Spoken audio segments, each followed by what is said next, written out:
Elon poly clinic में आई हूँ और मैंने टेस्ट ऑलरेडी 96 से मिला।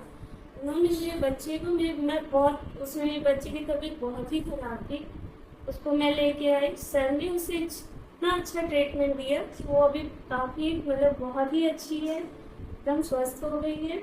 उसको एलर्जी की प्रॉब्लम थी, वायरल था, फीवर काफ़ी हाई था, 1 डे में ही इसको काफ़ी रिलीफ मिल गया और ये बहुत ठीक है। मैं भी बहुत खुश हूँ और सर का जो नेचर है काफ़ी हेल्पफुल नेचर है और मैं सर का काफ़ी थैंकफुल करती हूँ।